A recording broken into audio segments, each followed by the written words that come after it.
Hey, welcome back. I'm Erica Bell. I'm a professional home organizer, and let's get you guys organized for this upcoming school year.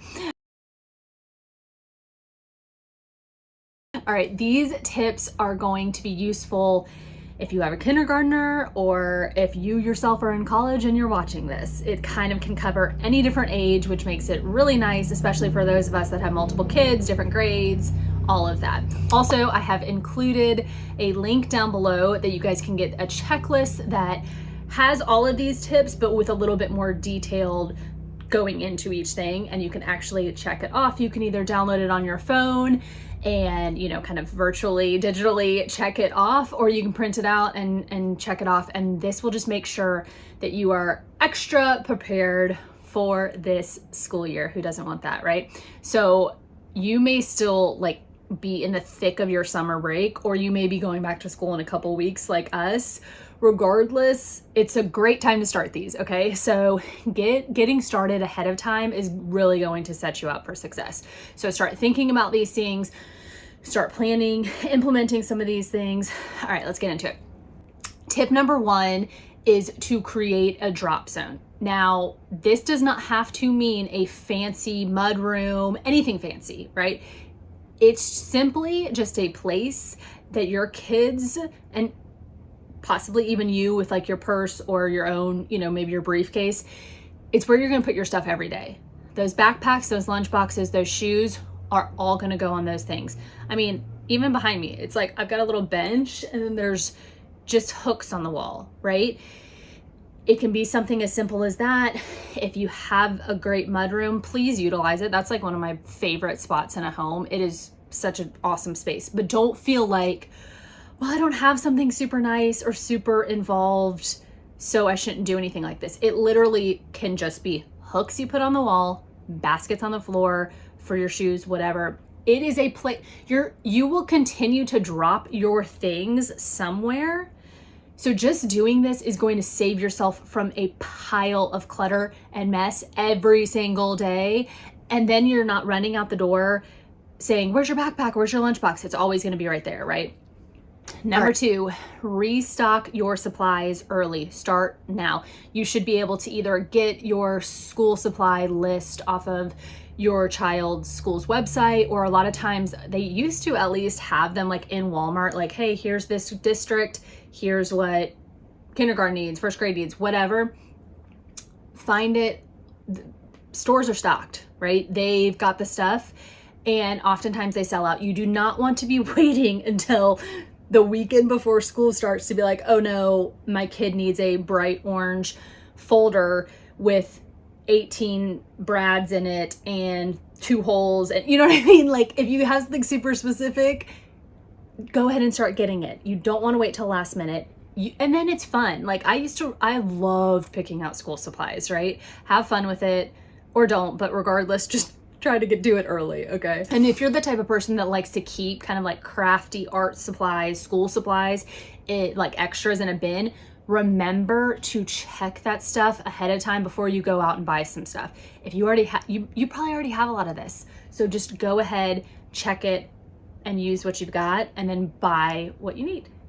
Next tip, create a homework or a study station. This can be a desk. It's great if you have desk space, but it can easily just be a caddy system that you use on your dining room table, on the bar that you have, in the living room, wherever your kids tend to do their homework. Maybe it's in their room or wherever they study. They can have a cubby system. I've created this for multiple of my clients. A little basket. It's got multiple little areas for your pen, your paper, whatever they need. If your kid is in VPK, his is going to have some crayons and some stickers and just those fun types of activities to work on. Whereas if your kid is in middle school, it's going to have more involved things in that caddy, right? But it's just an easy thing to grab and go if it's a portable setup, right? If it's just a caddy setup. If it's a desk, then get it set up how you need it. Using some of those supplies, get them what they need, set them up for success, but you've got to have a designated spot for that. Next tip, routine visuals. First of all, everyone thrives on a schedule, okay? And I would suggest kind of starting to implement this schedule sooner rather than later. I would say now. You don't have to follow it specifically like to a T right now as far as like timing. Like, I'm not telling you that if your kids are waking up at 9 a.m. right now to have them get up at 6 a.m. If my kids were waking up at 9 a.m., I would say I would be praising the Lord even more than I do, right? So I'm not saying that, but trying to start following some kind of schedule before school starts. Otherwise, it is a rude awakening, right, for all involved. It's hard to get back into that schedule sometimes. So ease them into it, at least kind of the flow of it, the schedule of it. It does not have to be a strict time thing right now, but just starting ahead of time.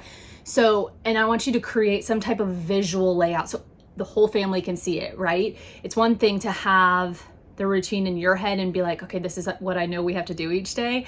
But it's another thing for the whole family to be able to see it, right? Your partner, your kids, everyone. So whether it's a whiteboard, something like a printed calendar that you write on, something like that will just help everyone to see that this is what we do each day, you know? And again, this will be dependent on what age your kids are.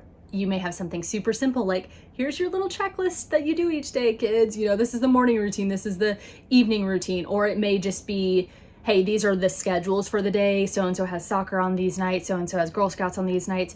Make it what you want, but creating that schedule will help the whole school year flow better. Next tip, creating a paper control system. Art projects, permission slips, I don't know, doodads. We still get a lot of actual physical paper. Yes, a lot of things are electronic, but a lot of things are also still on paper. So you want to create something, whether it's a folder for each kid or it is a just different kind of different tiered thing. That what we use has a couple different slots. I have 2 slots for one of my kids because he has more stuff, and then 1 slot for the other kid, and then on top is mail and then stuff that like me and my husband have to address or need to get to. It can be whatever you want. Just do something about that. Go ahead and plan for paper. Plan for a spot to put that paper. It's gonna explode. And if you're the type of person that likes to hold on to a lot of art stuff, you may have 2 separate things. So your paper system, you know, organizer, your control system area, it may have those permission slips, stuff to like be returned to school in one area, and then you may put the kids' artwork in another thing, right? That's up to you, but you need to think about what you want to have and go ahead and find something that will work. It may be some trial and error, but don't be playing catch up on this. Trust me, I see this all the time, how difficult it is to play catch up on it. Just start the school year off right. Give each kid something. That way you stay on top of it. You know, you can do it by keep, urgent, return, whatever, but have something, okay? And lastly, wardrobe prep. Go ahead and start going through all those clothes of your children's, have them try stuff on, get rid of donate the stuff or sell the stuff that does not fit them anymore, and get them some new outfits if they are in need of any of those things. You just got to know what you have, right? So figure out what you've got, what you need, and then decide how you want to plan their wardrobe. Maybe your kids are old enough to where they can pick out their clothes each day. That's great. Do you want them to do it the night before? A lot of times to me, the morning of just gets too crazy. So the night before, do you want them to do it on Sunday and say, pick out 5 days of outfits? No wrong answer, whatever works for you and your family. Just go ahead and start making a system. Or if they have a uniform, you know, I mean, that's great. A lot of times schools will have like trade-in programs for uniforms. You can send in your old ones. Maybe sometimes you can get some new ones. So return the ones that you don't need to them. Use the new ones. But again, it's just about being prepared. We don't want any surprises the morning of. School is you know, usually you're already in enough of a rush. You're trying to do a lot of things. So set up what you can ahead of time, right? And start thinking about those things now. I'm not trying to put a bummer on your summer break. I'm just trying to set you up for success. I hope this school year is one of your best yet. Tell me, what is one of your biggest back to school challenges? I would love to be able to help. And if you want any more tips like this, let me know in the comments. Thanks so much for being here, and I will see you guys soon.